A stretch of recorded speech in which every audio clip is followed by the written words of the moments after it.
തൊടുപുഴയിൽ 7 വയസ്സുകാരനെ മർദ്ദിച്ച് കൊലപ്പെടുത്തിയ അരുൺ ആനന്ദിനെതിരെ ഓരോ ദിവസവും പുറത്തുവരുന്നത് ഞെട്ടിപ്പിക്കുന്ന വിവരങ്ങൾ.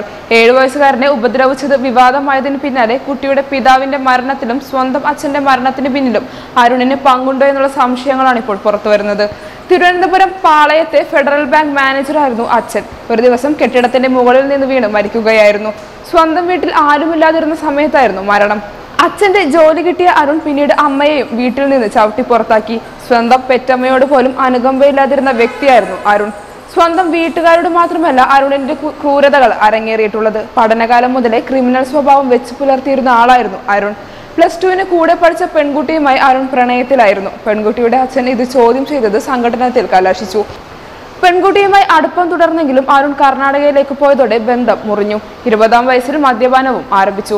കർണാടകയിൽ ഹോട്ടൽ മാനേജ്മെന്റ് വിദ്യാർത്ഥികൾക്കൊപ്പമായിരുന്നു താമസം. അവിടെ വെച്ച് മറ്റൊരു പെൺകുട്ടിയുമായി അടുപ്പത്തിലായി. തുടർന്ന് പെൺവീട്ടുകാർ ബാങ്കിലെത്തി ഭീഷണിപ്പെടുത്തി. പെൺകുട്ടിയെ വീട്ടുതടങ്കിലാക്കുകയും ചെയ്തു.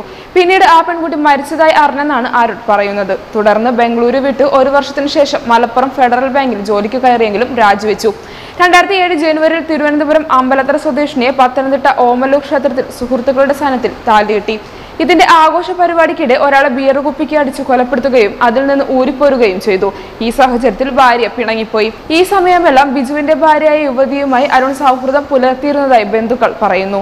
ഉടനടി അറിയാൻ top news Kerala YouTube channel subscribe ചെയ്ത് ബെൽ ഐക്കൺ അമർത്തി ലൈക്ക് ചെയ്ത് ഷെയർ ചെയ്യുക.